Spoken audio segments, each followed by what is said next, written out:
Vous êtes sur CCTV français, bonjour à tous. On commence cette édition avec un résumé des paroles de Xi Jinping sur les relations interdétroits. Le président Xi Jinping a déclaré que le développement pacifique des liens transdétroits constituait le souhait commun et la volonté ferme de tout le peuple chinois. Il a précisé que le gouvernement chinois ne devait pas les décevoir. Xi a indiqué aux députés que la politique à l'égard de Taïwan était claire et constante et que cela ne changerait pas avec le changement de la situation politique à Taïwan. Le président a déclaré que la partie continentale adhérera au consensus de 1992 en tant que fondation politique pour les liens. Xi a précisé que le consensus et ses implications clés sont les prérequis d'une fondation politique commune, tout comme le maintien de bonnes interactions. Le président a déclaré que la partie continentale du pays allait à l'avenir promouvoir la coopération et les échanges dans tous les secteurs, approfondir l'économie et l'intégration sociale et améliorer le sens d'une communauté de destinée commune. Xi a spécifié que le gouvernement central endiguerait de façon ferme toute activité sécessionniste visant à l'indépendance de Taïwan, de quelque forme qu'elle soit, et préserverait la souveraineté et l'intégrité territoriale du pays. Il a déclaré que le gouvernement central n'autoriserait jamais une répétition de la tragédie historique de la sécession nationale. Les membres de la délégation taïwanaise présente de session ont salué les remarques du président Xi Jinping concernant les relations transdétroits. Ils ont indiqué que la déclaration du président faisait part de la détermination à préserver le développement pacifique des relations entre Taïwan et la partie continentale de Chine. Le président a déclaré que nous sommes opposés aux activités sécessionnistes sur l'indépendance de Taïwan sous toutes leurs formes et préserverons la souveraineté et l'intégrité territoriale du pays. Je pense qu'il s'agit là de la ligne de base des relations transdétroits, mais aussi d'un avertissement aux activités sécessionnistes visant à l'indépendance de Taïwan.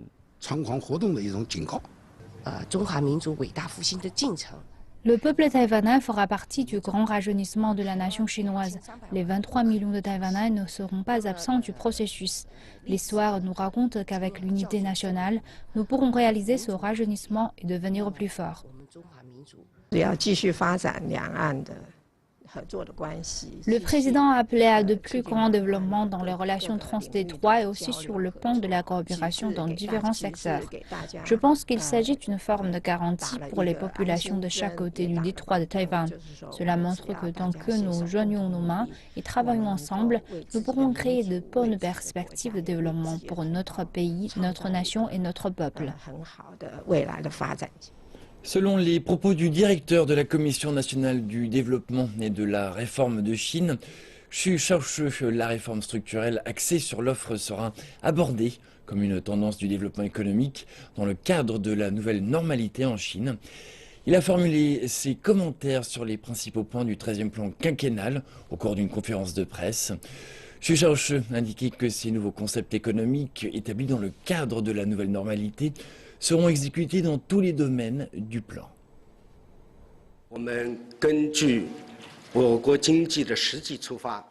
Selon la réalité économique chinoise, nous aborderons la réforme structurelle axée sur l'offre comme une tendance de nouveaux concepts et de développement économique dans le cadre de la nouvelle normalité. De cette façon, nous pourrons établir des piliers politiques, à savoir des macro-politiques stables, des micro-politiques industrielles flexibles, des politiques de réforme pragmatiques ainsi que des politiques sociales rigoureuses. Réduire les surcapacités industrielles est l'une des principales tâches que le gouvernement s'est fixée pour la réforme structurelle de l'offre. M. Xu a déclaré que celle-là progresse en douceur. La Commission travaille avec des départements sur des plans pour réduire considérablement les surcapacités, à commencer par les secteurs de l'acier et du charbon. Il a ajouté que de 100 à 150 millions de tonnes de capacité de production de l'acier et environ 500 millions de tonnes de capacité de production de charbon seront réduites dans les 5 ans à venir. Il a rejeté comme fallacieuse l'idée d'un atterrissage en catastrophe de l'économie, disant que celui-ci n'aurait lieu d'aucune manière. Il a aussi dit que le taux de croissance de 6,9% est dans une fourchette raisonnable et que le changement de rythme de l'économie, l'optimisation des structures et le changement de vitesse se déroulent tous sans accroc. Et c'est la réforme de l'offre qui domine les deux sessions jusqu'à présent. 5 conseils politiques nationaux viennent d'informer les médias sur ce thème. Voici Li Yining, un économiste en chef, également membre du comité permanent de la CCPPC. Il s'exprime sur sa vision de l'économie chinoise et sa progression pour cette année.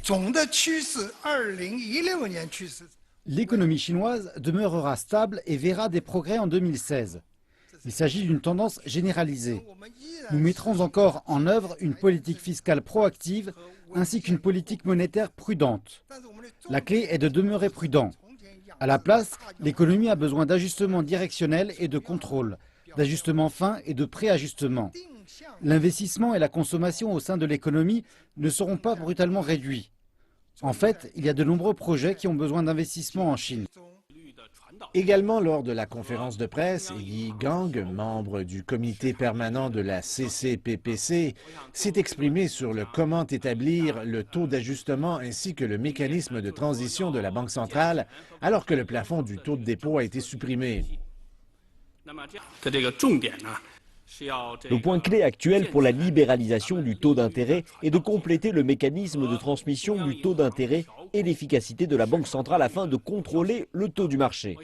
Premièrement, nous devons compléter et perfectionner la politique de la Banque centrale contre le système de taux et ainsi renforcer la fonction visant à mener le taux du marché. Actuellement, la Banque centrale utilise l'opération du marché ouvert ainsi que les avantages des dépôts et autres prêts pour mener le taux du marché à court terme. Deuxièmement, nous devons prendre les mesures pour former un système autorisant la Banque centrale à opérer un changement allant du contrôle du taux du marché à court terme au taux du marché à moyen et long terme. Dans le même temps, la Banque centrale peut également recourir au taux de refinancement ainsi qu'au taux fonctionnel de prêt à moyen terme en vue de former un taux à moyen et long terme. Troisièmement, nous devons également perfectionner le système de détermination du risque en lien avec le marché. Nous devons utiliser un mécanisme d'évaluation macroscopique et en profondeur visant à stimuler et à maîtriser la conduite des prix sur le marché. Dans le même temps, un autre membre du comité permanent de la CCPPC, Chen Xiwen, qui supervise la réforme agricole de Chine, nous a fourni plus de détails sur la façon dont le pays gérera la question de l'offre dans le secteur. Il y a 3 zones majeures au sein desquelles il nous faut pousser la réforme de l'offre dans le secteur agricole. Premièrement, pour achever l'équilibre de l'offre en matière de production de céréales, nous devons améliorer et stabiliser les capacités de production des céréales. Deuxièmement, nous devons à l'avenir ajuster les diverses structures de production des céréales afin de mieux nous adapter aux besoins du marché. Troisièmement, si nos produits n'ont pas de prix compétitifs, les produits céréaliers venant des marchés internationaux vont entrer. Donc nous devons nous concentrer davantage sur l'innovation et la réforme dans le secteur. L'innovation technologique peut aboutir à une plus grande pression sur la production de céréales, ce qui entraînera une réduction des coûts de production et une amélioration de l'efficacité. En addition, il devra y avoir une réforme et une innovation dans le système et les mécanismes actuels. Et comme nous le savons tous, nous poussons activement cela concernant les prix, les subventions et les mécanismes de stockage des principaux produits céréaliers. Le rapport de travail du Premier ministre chinois Li Keqiang souligne la future reconstruction de l'économie, alors que les conseillers politiques se sont réunis pour discuter du rapport. Certains d'entre eux ont expliqué ce que la réforme pourrait apporter à l'économie mondiale. Les élites de l'économie chinoise ont commencé à discuter du rapport de travail gouvernemental après sa présentation samedi par le Premier ministre Li Keqiang. Dans ce document, il est indiqué que le gouvernement continuera sa réforme structurelle de l'offre et visera à encourager de nouveaux moteurs de croissance par le biais de l'innovation et de l'entrepreneuriat. Et l'un des conseillers politiques d'expliquer que cela exclut l'exportation de la surcapacité et l'importation de haute technologie, ce qui bénéficiera à l'économie mondiale dans les deux sens. La réforme de l'offre va bénéficier à l'économie mondiale dans les deux sens, tant sur le plan des exportations que des importations. La Chine a besoin de produits de haute qualité et de haute technologie venant du marché mondial, alors qu'elle restructure son économie. Et notre technologie et notre capacité disposeront également de leur marché dans d'autres pays en voie de développement. La Chine est en train d'évoluer d'une économie menée par les exportations vers une économie orientée par la consommation. Le PDG de Lenovo estime qu'avec la Chine représentant 30% de la croissance économique mondiale, le monde n'est pas concentré sur les mesures spécifiques à prendre, mais davantage sur les possibilités de maintenir une croissance saine et durable. L'ouverture de l'Assemblée populaire nationale s'est déroulée au Grand Palais du Peuple samedi matin.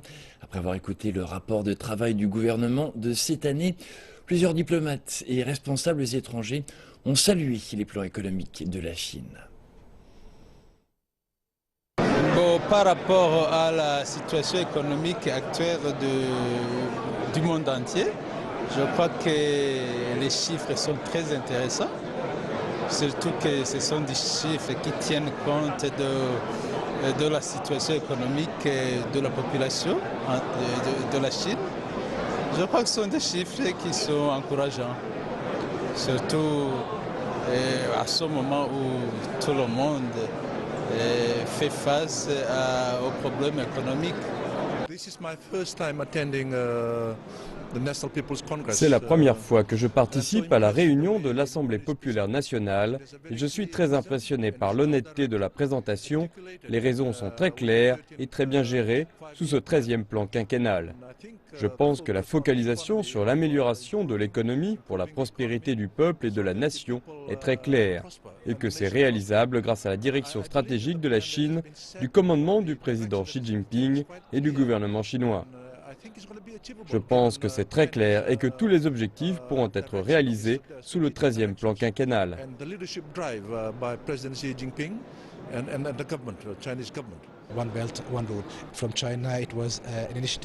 Une ceinture et une route encouragent la collaboration économique régionale et internationale. L'Égypte a soutenu cette initiative depuis le début et notre président, lors de ses visites officielles en Chine en 2014 et 2015, a confirmé son soutien au projet. De nombreux accords ont été passés entre l'Égypte et la Chine dans le but de le promouvoir. Le président Xi était au Caire en janvier, une visite historique pour l'Égypte, voire pour le Moyen-Orient. Elle a permis aux deux dirigeants de discuter des progrès obtenus au cours des 2 dernières années depuis la naissance du projet, ainsi que des moyens d'améliorer la coopération bilatérale économique dans le cadre de l'initiative Une ceinture et une route. Nous sommes pleinement engagés dans le projet et espérons que d'autres pays en bénéficieront également.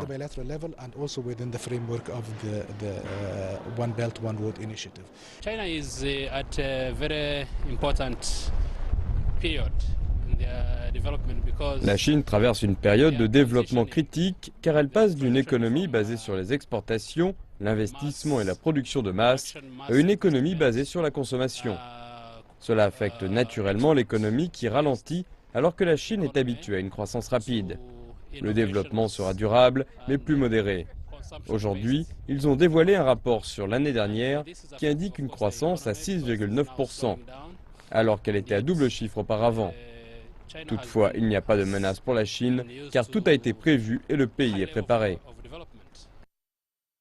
La Grèce continue de voir un flot de réfugiés se masser à sa frontière avec la Macédoine pour rejoindre le nord de l'Europe.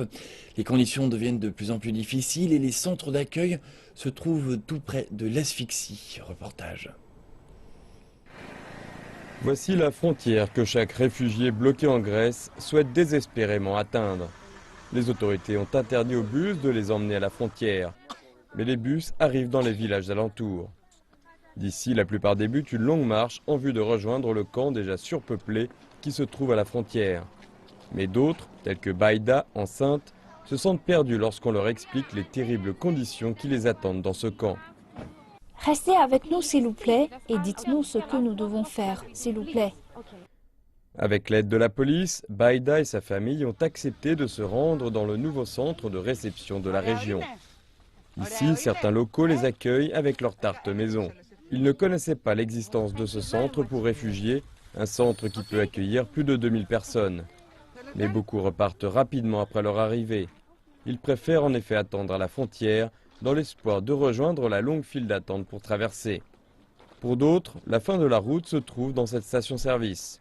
Les taxis et bus transportant des réfugiés venus de l'extérieur de la province et qui souhaitent atteindre la frontière doivent s'arrêter ici. Des centaines de personnes se trouvent coincées et davantage sont sur le point d'arriver. Afin d'éviter un goulet d'étranglement, la police a réquisitionné un bus pour emmener une partie d'entre eux dans le centre de réception. Ceux qui ont de l'argent montent à l'intérieur, pensant à tort que ce bus pourra les emmener à la frontière. Partout, les chauffeurs font monter les gens. Vous ne pouvez pas les arrêter. Et qu'est-ce que vous pouvez faire là où les gens vont? C'est une situation dramatique. Les frontières doivent être ouvertes pour que les gens puissent partir. Mais seuls quelques centaines de réfugiés peuvent le faire chaque jour. Une grande partie du reste campe près d'autres stations-service ou dans des hôtels de la région, se demandant s'ils devraient également se ruer vers le camp se trouvant à la frontière. Mais là-bas, les files d'attente pour recevoir de la nourriture ou voir un médecin augmentent d'heure en heure.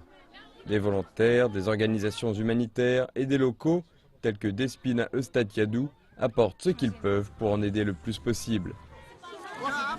Nous avons décidé avec un ami d'organiser volontairement ce rapide voyage. Une vingtaine de personnes sont montées dans ce minivan, rempli de nourriture faite maison, de la nourriture pour bébés, des produits hygiéniques, des vêtements, des jouets, tout ce dont vous pouvez imaginer. Nous les avons apportés ici et nous les distribuons à ces gens pour leur montrer que nous, en tant qu'êtres humains, nous sommes avec eux, que cette crise est avant tout une crise humanitaire et qu'il est nécessaire qu'il y ait de sérieuses décisions politiques pour résoudre leurs problèmes. Mais avant que cela n'arrive, le désespoir monte parmi les réfugiés. Et cela devrait continuer de monter car, disent-ils, pour le moment, seul un petit nombre d'entre eux ont pu atteindre l'autre côté de la frontière grecque. Le Pakistan a libéré 86 pêcheurs indiens d'une prison de Karachi et 87 autres pêcheurs devraient être bientôt libérés. Ils voyageront jusqu'à la frontière de Vaga et seront remis lundi aux autorités indiennes. Ils font partie des plus de 300 pêcheurs indiens détenus dans les prisons pakistanaises pour avoir violé les eaux territoriales du pays. Le Pakistan prévoit de libérer un second groupe de prisonniers dans les prochains jours dans le but d'améliorer ses relations avec l'Inde. Les deux pays arrêtent régulièrement des pêcheurs qui pénètrent dans leurs eaux territoriales respectives. Plus de 400 pêcheurs pakistanais se trouvent ainsi détenus dans les prisons indiennes. Il y a presque exactement 2 ans que le vol MH370 de la Malaysia Airlines Flight a disparu sur l'itinéraire Kuala Lumpur-Beijing avec 239 passagers et membres de l'équipage à son bord. Et les familles, les amis et des sympathisants se sont réunis dimanche pour une cérémonie commémorative. Un peu plus tôt dans la semaine, un morceau de queue dont on pense qu'il provient d'un avion Boeing a été trouvé au large du Mozambique. Cela a relancé les demandes pour que la recherche de l'avion se poursuive. Il y avait des poèmes et de la musique, des danses et des commémorations ressenties des êtres aimés. Un club de motards, des représentants éminents de l'opposition et des gens du monde entier ont montré leur soutien à ceux qui ont perdu un être cher. Il y avait moins de larmes que l'an dernier lors de ce qui était présenté comme une célébration de la vie. Mais alors que le mystère n'est toujours pas résolu, les blessures émotionnelles demeurent à vif. Les gens continuent de dire « Oh, remets-toi, cela fait 2 ans » et nous nous demandons comment, si quelque chose advient à quelqu'un que vous aimez, si quelqu'un vous dit que votre être cher est mort, la première chose que vous allez demander est « Qu'est-ce qui s'est passé ?» Et s'ils vous répondent qu'ils ne savent pas, vous n'allez pas vous satisfaire de cette réponse. Était aussi présent cet Américain qui a découvert la semaine dernière un morceau de débris qui, selon les experts, vient certainement d'un Boeing 777. Je suis là aujourd'hui parce que je me soucie vraiment de cet avion et que je veux m'assurer que la recherche se poursuive afin que les familles reçoivent les réponses qu'elles méritent. C'était le thème récurrent de cet événement. Les familles craignent que la recherche du MH370 ne soit stoppée vers le milieu de l'année si les équipes échouent à retrouver l'aéronef après avoir fouillé 120 000 km². S'il n'y a plus assez d'argent, mais qu'il se trouve quelque part un donateur fantastique disposé à financer et poursuivre la recherche, alors je serai très reconnaissante. Nous serons tous très reconnaissants. Mais s'ils arrêtent, je ne peux rien faire. Il ne nous reste plus qu'à les prier de poursuivre la recherche. Une fois de plus, il incombait aux seules familles d'organiser ce rassemblement avec le gouvernement malaisien pour commémorer la disparition de l'avion avec à son bord l'équipage et les passagers. Le Bénin s'est rendu aux urnes ce dimanche pour élire un successeur au président Thomas Boniaï, qui a effectué 2 mandats. Des 33 candidats qui se présentent, le Premier ministre Lionel Zinsou passe pour le favori. Il a promis de restructurer l'économie, de créer plus d'emplois et d'améliorer l'accès au microcrédit. Parmi les autres candidats en tête figure l'homme d'affaires Patrice Talon, qui a promis de réformer le système éducatif, ainsi que Sébastien Ajavon, qui veut réduire le chômage des jeunes. Si aucun candidat ne remporte la majorité absolue au premier tour, les deux candidats en tête seront en lice pour un deuxième tour 15 jours plus tard. Les Ougandais attendent une décision judiciaire suite au récent scrutin présidentiel. Les candidats de l'opposition ont déclaré que le vote n'avait pas été libre ni équitable et ont lancé une pétition la semaine passée. Désormais, certains Ougandais s'interrogent sur l'indépendance des juridictions dans le pays. Reportage. 2 semaines déjà se sont écoulées depuis la fin du scrutin présidentiel et la vie dans la capitale Kampala semble reprendre son cours normal. Mais sur le plan politique, les réactions sont partagées à la suite d'une pétition déposée devant la Cour suprême cherchant à remettre en cause la victoire du président Yoweri Museveni. Il y a un peu d'espoir sur le plan judiciaire à en juger ce qu'il s'est passé lors des élections de 2006 quand l'opposition avait déposé une pétition similaire et le parti au pouvoir l'avait quand même emportée. Nous n'attendons pas grand-chose.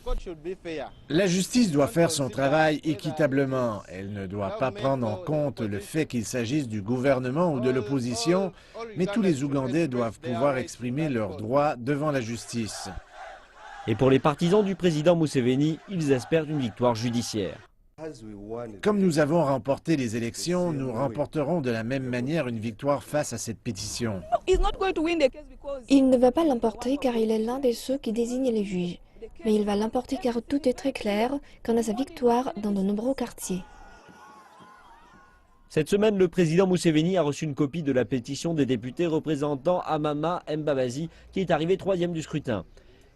Et la Cour a débuté ses auditions lundi. Le principal concurrent, Kizza Besigye, qui est arrivé second avec 35% des voix, n'a pas déposé de pétition devant la justice, mais souhaite un audit indépendant. Les observateurs de l'Union africaine ont indiqué que les élections en Ouganda ont été largement pacifiques, mais leurs homologues européens déclarent que les élections ont été menées dans une atmosphère intimidante.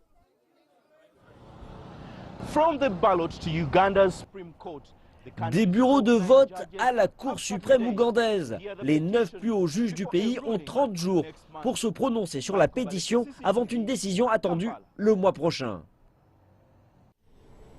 C'est la fin de cette édition. Merci de votre attention. Je vous retrouve tout à l'heure pour le prochain journal.